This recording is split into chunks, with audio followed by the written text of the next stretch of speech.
It's the Blues Rock Show with Pete Francis and Willie Witten. Welcome to the Blues Rock Show. I'm Pete Francis. We've got two special guests today, Devon Allman and Donavon Frankenreiter, fresh off the release of their new EP, Rollers. Guys, thanks so much for coming on the show today. Yes, thanks for having us. Thank you. So, first off, how did you two get connected? There was like a want ad in a Utah alternative lifestyle fanzine, and I thought Donovan's mustache was spectacular. There's like these little tags at the bottom. I ripped it off and I called him. I go, "Who is this?" And he's like, "It's Devon. I want to do this tour. Are you in?" And I'm like, "Who was the wanted ad? Who's fucking crazy enough to go do this fucking tour?" We kind of had the same circle of friends. I think that it was a matter of time before, we were to meet, and we met, and we were pretty simpatico, we just kind of, we have the same heroes, man. We keep the same hours, kind of thing. And it wasn't long. Same work etiquette. Yeah. It wasn't long before, I was kind of curating the Allman Family Revival tour. And I thought Donavon would be a really cool, kind of different angle, because Donavon is very Donavon. He kind of, is like this sideways samurai when it comes to guitar. Like, you don't expect him to start just murdering this fucking guitar. You expect Eric Gales to do that, and he does it. But Donavon kind of sneaks up, sneak attack. And he's a really brilliant singer-songwriter, but he has this other aspect that I thought was really dead sexy, And after we were on that tour, it was like, okay, you're always kind of thinking, what's next? You're playing chess. You're like, what am I going to do next year? What can we do different? Like, and I had this idea of playing all 50 states in my back pocket for 10 years. And I thought, I'm turning 50. Donovan's turning 50. And as soon as I called him, he was ready to go within 10 seconds. So really, it was born out of just hanging out with our musician friends, and then him coming on tour, and then me kind of resurrecting this idea. And then the album was like, hey, we can't go on tour we got to do something together to play on stage, so it's not just like half your songs, half my songs. Let's create some new shit.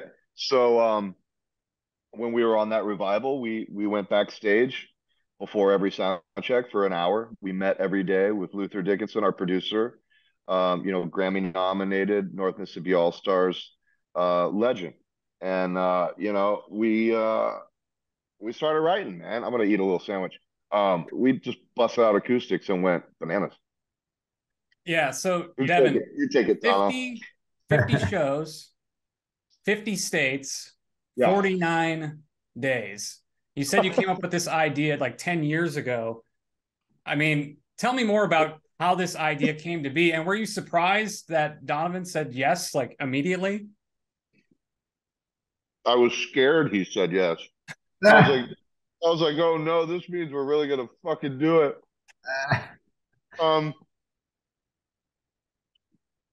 I think this is one of the, I don't think he realized 10 years ago there was actually a world record that was set back in the day. And that's the thing too. When I thought of it, of course you're thinking, no one's thought of this, and like, of course somebody's thought of it and someone's done it. So that's why we're doing it in 49, is we have to do it in one day fewer, than the last asshole or whatever that, they got it done. It's beyond insane. And now that we're like, the record's out, we're doing interviews for this tour, I'm realizing just exactly how stupid I am. It's a lot of fun on a lot of levels, because when I usually go out and tour in the summer, I've done 25, 30, 35 shows in a row.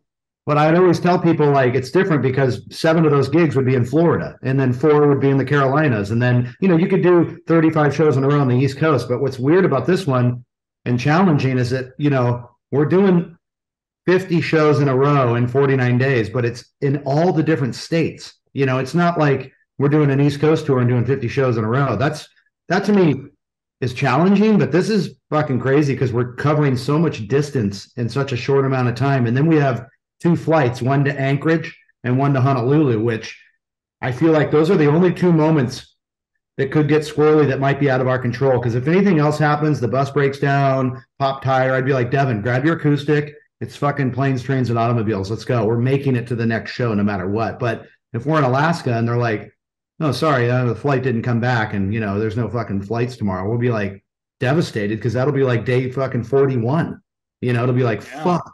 So, it's going to be exciting, to wake up every day and go, you guys, we fucking have this challenge in front of us.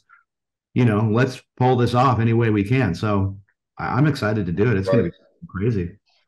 And the first day, you guys got 2 states, right?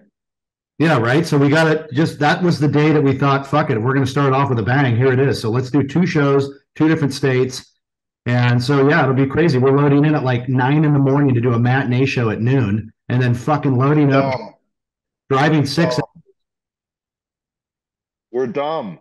Yeah, driving 6 hours to go to the next festival, and it's going to be a throw and go on at 9:30 at night. So, I get the hard day out of the way and then 1 show a day for the next 49 days.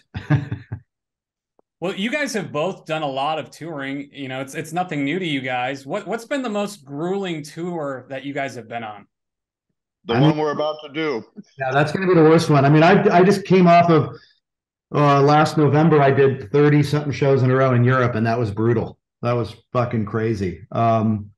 So it's interesting when you do like 30 gigs in a row and you get to around day 25. Around day 30, your mind starts to go a little weird because you feel like you're turning into a robot. You try to break it up and jam and but you're always on at 9:30, you're always on like 50 days in a row. Your mind starts to be like, fucking song am I playing? I don't know. It'll be interesting. But I think with this group of guys, us joining 2 bands together and having fresh new music and having an opportunity to jam and stretch shit out, I think we're going to make it interesting every night. It's not going to be like robotic, like our fucking set snapped to Ableton or something and we have a light show and we're doing the exact same thing every night. I think that out of our own sanity, we're going to break it up and we're going to open with one song one night and close with another night. And we'll change it up so we don't fucking go crazy, but we're going to have fun. We're going to make it work. How do you guys manage to get any sleep on a tour like this? Well, when you get on the tour bus, you have to tell yourself, fucking get to your bunk and sleep at least 8 hours. That's the only way you can stay sane. If you start losing sleep and you're on 5 hours, 4 hours, you got to get to the bunk and you got to get to bed. So, I mean, that's just the only way you can do it. How do you take care of your voice on a tour like this? It's funny. Let that 100% of your voice will get stronger. Truthfully, it's like a muscle. Like you work it, it'll get stronger. And I think when we're on the road, Devon and I, we're not partying. There's no drinking. If I drank every single day, I could lose my voice, but I can sing every day. It's not a big deal. As long as I don't drink alcohol and we get enough sleep, it's fine. The playing of the music is going to be the easiest part of the tour. It's fucking sleep and water are everything to a voice. Sleep and water. I mean, if you can get your 6 to 8 hours, especially 8 hours, and hydrate, your voice is cool. But on a tour like this, yeah, there's no like post-show cocktails and stuff like that. There's no weed smoking. Like it's I'm actually running a hard 75 program during this tour. So it's going to be a lot of walking, a lot of clean eating. It's going to be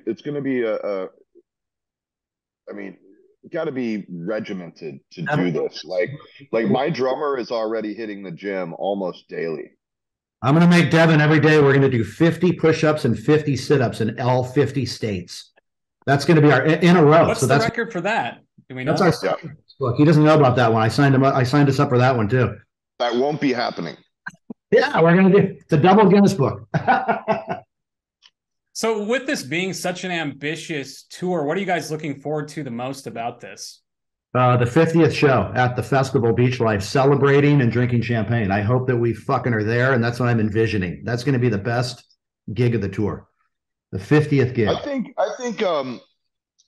think it's a real testament to, kind of the touring behemoths that we've always been. And I mean, that's not like a flex or anything. It's like, we have, both of us, toured our asses off. Like I wish there was a way to quantify every mile. I wish every mile was really logged. But I mean, I know already that before I even got to a bus, I had hit 1.5 million just based on how many miles were on each touring van. And then the sprinters, that doesn't even count Europe, which we've toured 30 times. Like it's potentially 3 or 4 million miles. You know what I mean? So to have the bragging rights of, hey, motherfucker, 50 states, all a show in each state, we hold that shit. Like there's some fun, bragging rights there. You guys have some pretty cool support acts that are going to be joining you as well. Yeah. How did those kind of come about? Really, I mean, when it comes to that, like, you can throw some names in the hat, and we certainly did. But our agencies, they're swift. They know kind of who's out there, who's wanting to kind of jump on board, and we threw some names in the hat, and they did too, and it just all kind of worked out. They're definitely friends. There's not one band on there I'm like, who the hell's that? Goodnight Texas is amazing. Matt Costa, JD Simon. They're all bands that Mishka, there's all bands that we've played with before or crossed paths before. So it's like, I think these guys could jump on board, and we could actually, during our set, maybe play one of their songs, and they can come out and jam with us too. Yeah. I think that's we didn't want to subject anyone to the entire tour either. So if you kind of notice, it's a 7-week tour. There's a band about every week. Yeah. And it's another thing that's fun, doing it with Devon. He's going to sing half the set. I'll sing the other half. It's not like we got to hold it down for an hour and a half vocally. It's like, it'll be fine. Everything's going to be cool. Well, you guys have been on the road a bunch. I'm sure you both probably have some pretty good road stories. Do you have any road stories that you'd like to share? We have too many, but I'll tell you what, the greatest thing is we're working on is we might be recording and filming this entire adventure. And we're hoping to turn it into a series and or do a documentary at the end of this. So we are going to film this whole fucking meltdown of like what we're about to do. So I think that's really going to be exciting at the end of this to have this documented and then put this out. Like, did these guys do it? Did they break the world record? 24-hour camera crew on this tour. Yep. Wow, that sounds awesome. Yeah, it's going to be. Yeah. So when you're asking, do you have any road stories? We're gonna be 100. There's gonna be 100 on that documentary. Yeah, everyone's gonna be able to see them. Yeah, we're gonna have them when this is done, and we're gonna put it out for all to see. Yeah, super, super cool. Well, the new EP is Rollers, so go check that out, guys. Before we let you go, anything else you want to add or get out there? Nope, just join us if you can at one of the stops. We're playing all 50 states, 2 bands on stage, together doing one set of music, celebrating the sort of the can we make it, can we do this breaking of the world record, breaking tour. Hopefully anybody come out and join us, and see the. And this is a robot free zone. There's no drum machines on this record. There's no auto tune on the vocals. There's no tapes on stage supplementing the band. This is a robot free zone. It will remain a robot free zone for all 50 shows. And, we really, we just appreciate people coming out and supporting real music made by real human beings. Yeah, definitely. Well, super ambitious idea. Really excited for you guys, and can't wait to see what happens. 50 shows in 50 states in 49 days. Devon Allman and Donavon Frankenreiter. Thank you guys so much for coming on the show. Appreciate it. See you later. Thanks for having us.